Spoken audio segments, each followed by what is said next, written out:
नमस्ते साथीहरु। ल हामी चाहिँ हामीले टेम्पो अर्डर गर्यौं क्या। त्यो हिजै हामीलाई न्यू टाउन घुमाएको ड्राइभरलाई फोन गरेर बोलाएको 15 मिनेटमा आइपुग्छु भने अनि ठ्याक्कै होटलकै अगाडि आइछ। तर साथीलाई पठाइदिएछ के। आज बाबु पनि बल्ल बल्ल हामीले लाने कोसिस गरेको मान्यो।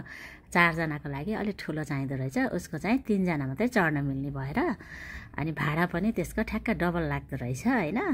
अनि हामी चाहिँ पछाडिपट्टि फर्केर बसेछौं। बाबु र म चाहिँ यता, छोरी र बाबा चाहिँ अगाडि।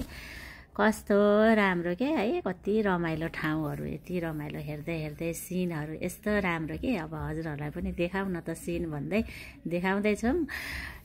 एउटा कुरा के साथीहरू, मैले चाहिँ हजुरहरूलाई कमेन्ट गर्न पाएको छैन के। हजुरहरूको कमेन्टको रिप्लाई गर्न पाएको छैन। अब म 2 दिन पछि चाहिँ हजुरहरू सबैलाई कमेन्टको रिप्लाई गर्छु। एकदम माफ पाऊँ है हजुर साथीहरू। ल अनि हामी चाहिँ बल्ल बल्ल, गर्मी चाहिँ बेसरी गर्मी छ।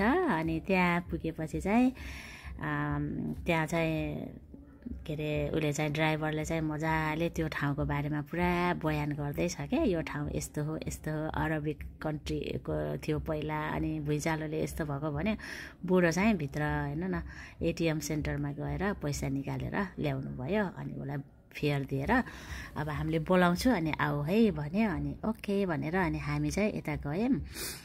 अनि कस्तो घाम छ कि गर्मी, तर पनि घुम्न त पर्यो है। अनि यहाँको चाहिँ बिचारा ड्राइभर कस्तो राम्रो के, पोर्चुगिजहरू पनि सेम स्पेनिसहरू जस्तै एकदमै फ्रेन्डली हुँदो रहेछ। अनि यो टुरिस्ट एरियामा भएको भएर होला सबैले इङ्ग्लिस चाहिँ बोलेको छ क्या, कस्तो राम्रो। अनि हामी चाहिँ यो ओल्ड टाउन सेन्टर जानलाई चाहिँ तल ओर्लिनु पर्दो रहेछ। तर धन्न यो एस्किलेटरको लिफ्ट भनौँ न यसको रहेछ। तर यहाँ चाहिँ एउटा चाहिँ नचलेको रहेछ र हिँड्दै जानुपर्ने भएर गर्मीमा अनि हिँड्दाखेरि त ओहो कस्तो पो भयो, थाकियो। अनि पुरा अब हामी चाहिँ पुरा पसल पस्दै यहाँ बुढोले फेरि वाइनहरू लिने, यहाँ पोर्चुगिज वाइनहरू भन्नुभएको छ, विस्की भन्नुभएको छ। अनि साथीलाई सिगरेट किनिदिने रे भन्दै घुम्दै हिँडेछौँ।